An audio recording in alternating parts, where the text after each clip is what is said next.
ईशोपनिषद के 8वें मंत्र के अंतिम चरण पर आज विचार करेंगे। मंत्र में आगे कहा गया परमपिता परमात्मा याथा तथ्यतः सर्वान् अर्थान् विअदधात् शाश्वतीभ्यः समाभ्यः। परमात्मा ने अपनी शाश्वत प्रजाओं के लिए शाश्वतीभ्यः समाभ्यः सदा से विद्यमान सदा रहने वाली प्रजाओं के लिए, अर्थात हम सब जीवात्माओं के लिए। जिस प्रकार से परमात्मा नित्य है उसी प्रकार से आत्मा भी नित्य है और ये सृष्टि का क्रम अनंत काल तक चलता रहेगा, अनादि काल से चला आ रहा है। तो हम परमात्मा की सदैव से प्रजा थे और आगे भी प्रजा रहेंगे। साधना करके जो आत्मा अपने को अविद्या से रहित बना लेगी वो मुक्ति में चली जाएगी, लेकिन जो बद्ध आत्माएं हैं उनके लिए सृष्टि लगातार चलती ही रहेगी। ईश्वर के गुणों का वर्णन करने के बाद में यहां इस छोटे से अंश में यह कहा जा रहा है कि ईश्वर इतने सामर्थ्य वाला होते हुए, इतने गुणों वाला होते हुए इस सृष्टि का निर्माण अपनी शाश्वत प्रजाओं के लिए कर रहा है। परमात्मा का अपना स्वार्थ इस सृष्टि को बनाने में नहीं है। और यदि ये भाव हमारे मन में भली प्रकार बैठ जाए कि परमात्मा ने हम सब के लिए ही इस विशाल ब्रह्मांड को, इस सृष्टि को बनाया है, केवल हम आत्माओं के लिए ही बनाया है, तो उसके प्रति कृतज्ञता का भाव स्वतः पैदा होगा और उसकी आज्ञाओं को पालन करने के प्रति हम स्वतः प्रवृत्त होंगे, तत्पर होंगे। और परमात्मा ने ये हम सब के लिए बनाया है, उसकी सामर्थ्य बहुत अधिक है, बुद्धिमान है, सर्वशक्तिमान है, इसलिए जितना उपयुक्ततम हो सकता था, अच्छे से अच्छा हो सकता था, वो उसने बनाया है। याथा तथ्यतः जैसा हो सकता था अच्छे से अच्छा वो उसने हमारे सामने रखा है। परमात्मा के पुनः पुनः गुणगान हम करते रहते हैं, लेकिन फिर भी जीवन में अनेक अवसर आ जाते हैं, विपरीत स्थितियां आ जाती हैं। हम ईश्वर की सृष्टि में अनेक दोष देखने लगते हैं। हम मन में ये प्रश्न तर्क कुतर्क उठाते हैं, क्या ही अच्छा होता परमात्मा इसको ऐसा कर देता, अभी जैसा है ऐसा ना करके कुछ थोड़ा दूसरे ढंग से कर देता। या हम परमात्मा को प्रश्न करते हैं कि परमात्मा ने ऐसा क्यों नहीं कर दिया। इस संसार में इतने व्यक्ति दुखी हैं, यदि परमात्मा कल्याणकारी है, प्रजाओं का कल्याण ही चाहता है, एकमात्र प्रजाओं के कल्याण के लिए, आत्मा के कल्याण के लिए ही ये सारा संसार बनाया है, तो इतने सारे दुख क्यों पैदा कर दिए, इतनी सारी समस्याएं इस संसार में क्यों पैदा कर दी। और ये प्रश्न, इस तरह के प्रश्न जन सामान्य में व्यापक रूप से उठते रहते हैं, क्योंकि हम ईश्वर के उस कल्याणकारी स्वरूप को, उसकी सामर्थ्य को पूरी तरह मन के अंदर नहीं बैठा पाते हैं।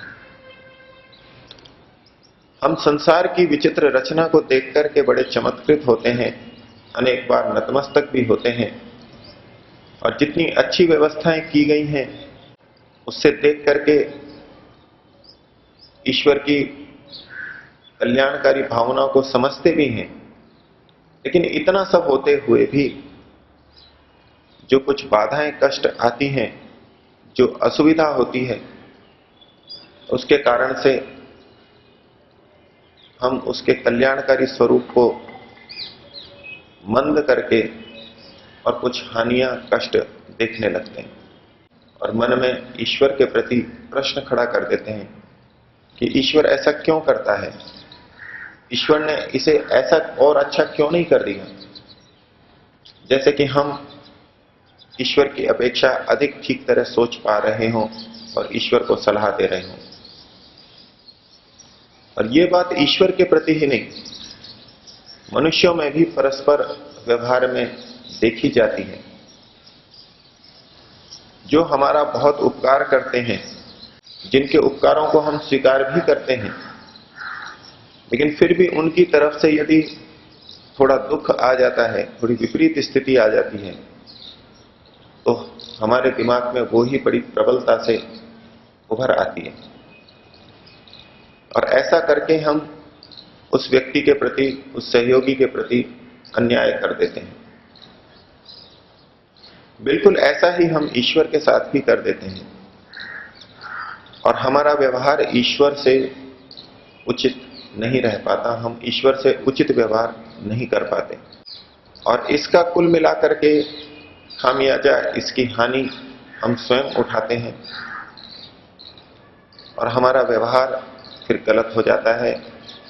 जिस लक्ष्य को लेकर के हम चल रहे थे कि हमको ईश्वर को पाना है, मुक्ति को पाना है, उससे हम विचलित हो जाते हैं,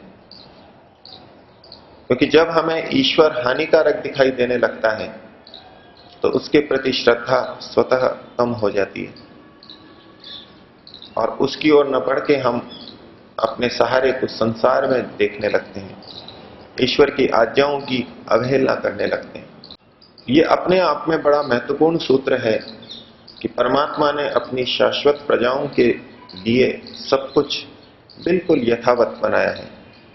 इस संसार में असंख्य नियम हैं, असंख्य नियम विधिवत चल रहे हैं और उन नियमों में अनेक अपवाद भी हमारे को दिखाई देते हैं और लेकिन वो अपवाद भी हमारे कल्याण के लिए, इस सृष्टि के कल्याण के लिए हैं। इस तरह की व्यवस्था ईश्वर ने की है। अब सृष्टि के तो किसी भी नियम को हम देख लें, उसके पीछे वैज्ञानिक इतने नतमस्तक रहते हैं, ये व्यवस्था इससे अच्छी तो हो ही नहीं सकती थी। कैसे इस सृष्टि में सब प्राणियों का जीवन चल रहा है, सबके लिए भोजन पानी मिल रहा है, कैसे सफाई की व्यवस्थाएं हो रही हैं, कोई चीज किसी प्राणी के लिए मल है, गंदगी है, दुर्गंधित है, लेकिन दूसरे प्राणी के लिए वही भोजन है और उनमें भी वो शक्ति प्रदान की कि वो वहां जाकर के उसको समाप्त कर देते हैं। कोई प्राणी मर गया, दुर्गंध आ रही है, सड़ रहा है, दूसरे ऐसे प्राणी बनाए हैं जो उसको चाव से खाते हैं और शुद्धि कर देते हैं। हमारे से थोड़ा सा भी अन्न बिखरता है, आटा बिखरता है, चीनी बिखरती है, तो व्यवस्था कर रखी है, चींटियां आकर के उसको ले जाती हैं, उसकी सफाई कर देती हैं, उनका भी भोजन होता है और व्यवस्था भी बनी रहती है। ये भोजन का चक्र चल रहा है, ये वृष्टि का चक्र चल रहा है, ऋतुओं का चक्र चल रहा है। वैज्ञानिकों ने बहुत सारी बातें इन चमत्कारों के पीछे देखी हैं, नियमों के पीछे भी विशेष अपवाद देखे और उसके पीछे भी ईश्वर की कल्याणकारिता देखी। वैज्ञानिकों ने कुछ बातें बताई। एक वैज्ञानिक ने कहा कि समुद्र के अंदर जब बर्फ जमती है वो ऊपर तैरती रहती है। सामान्य नियम तो ये है, ये होना चाहिए कि तरल वस्तु जब ठोस बनती है उसका घनत्व बढ़ जाता है और वो उसमें डूबती है। कोई वस्तु तरल हो और ठोस बनती है जब तापमान के भेद से, उसका घनत्व बढ़ता है और वो घनत्व बढ़ने से उसी तरल पदार्थ में नीचे जानी चाहिए। लेकिन एक सीमा तक ये नियम लगता है, उसके बाद में जब बर्फ जम जाती है तो उसका घनत्व इस प्रकार का हो जाता है कि वो पानी पर तैरती है, डूबती नहीं है। नहीं तो वो ठोस होने के बाद में पानी में नीचे बैठनी चाहिए थी। जो बर्फ समुद्र में बहुत अधिक मात्रा में जमती है, वो जमती जाए और नीचे बैठती जाए। जो कम तापमान की होती है वो नीचे जाएगी भारी होने से, क्योंकि घनत्व ज्यादा है, और जिसमें तापमान अधिक है वो ऊपर आती है। लेकिन यहां पर भी अपवाद दिखाई देता है। क्यों ये विचित्रता कर दी? ये कोई नियम भंग सा कर दिया। लेकिन वो वैज्ञानिक कहते हैं कि अगर ये बर्फ पिघल पिघल करके नीचे जाती तो समुद्र के नीचे जो जीव जंतु रह रहे हैं एक निश्चित तापमान में, एक निश्चित व्यवस्था में, वो सारी की सारी भंग हो जाती। बर्फ का जमना भी आवश्यक है एक स्थिति में, उसकी उपयोगिता है। लेकिन समुद्र के अंदर जितने जलचर जीव रह रहे हैं उनका जीवन भी यथावत चलता रहे, यह भी व्यवस्था आवश्यक है। तो ईश्वर ने जो नियम बनाए, सामान्य नियम में भी जो अपवाद हैं, उनके पीछे भी दूसरों की कल्याणकारिता, अपनी शाश्वत प्रजाओं की रक्षा, उनके लिए यथावत व्यवस्था करना, यह उद्देश्य दिखाई देता है। ईश्वर ने हमें दांत दिए, हम बड़े प्रसन्न हैं। दांत के माध्यम से हम बहुत कुछ भोजन करते हैं, जीवन चलाते हैं, सब कुछ अच्छा लगता है। लेकिन फिर भी प्रश्न उठ जाए कि परमात्मा ने 2 बार दांत दिए हमारे को। पहले एक बार दांत उगवाता है, ऐसी व्यवस्था की, फिर उनको तोड़ता है, वो गिरते हैं, ऐसी व्यवस्था करती है कि दांत टूटते हैं और फिर दोबारा दांत आते हैं। अब इतनी अच्छी व्यवस्था के अंदर भी हमारे को कुछ कष्ट तो होता ही है। पहले के दांत गिरते हैं, दूसरे दांत आते हैं, ताकि शायद अच्छी व्यवस्था रहती कि एक ही बार दांत आते और वो जीवन भर हमारे साथ में रहते, ये कष्ट नहीं भोगना पड़ता। लेकिन चिकित्सक कहते हैं कि नहीं, इसके पीछे भी ईश्वर का कुछ विधान है, कुछ कल्याणकारिता है, उपयोगिता है। उसने जैसा बनाया वो हमारे लिए वैसा ही उपयुक्त था। कारण चिकित्सक अपनी बुद्धि से सोचते हैं।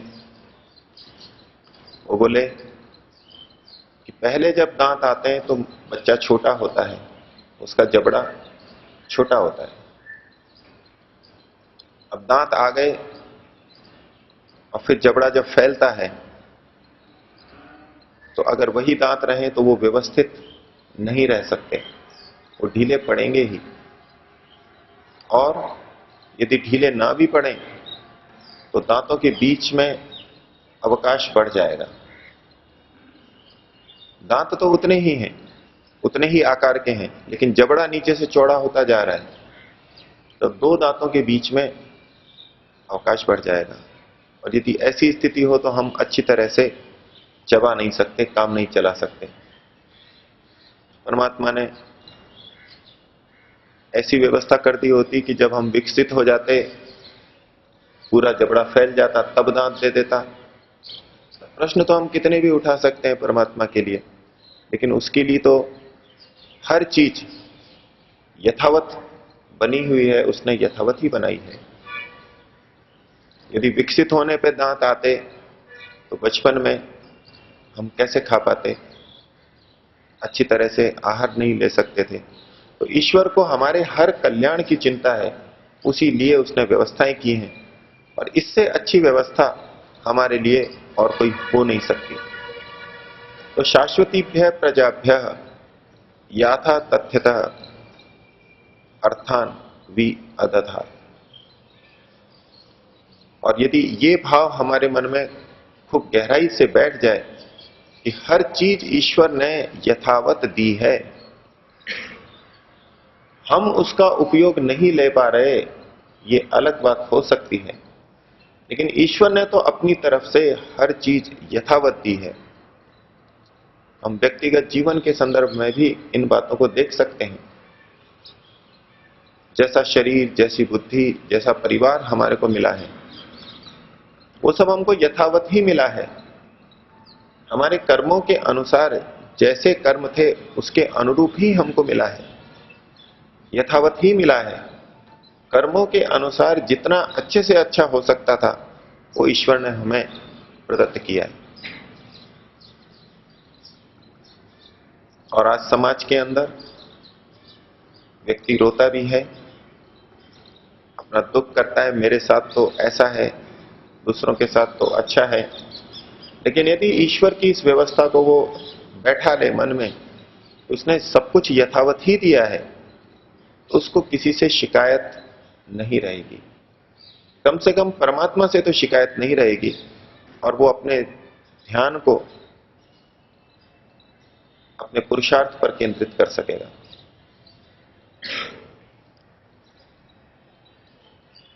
परमात्मा ने सब कुछ ठीक दिया है, ये व्यापक भावना हमारे समाज में विद्यमान भी है।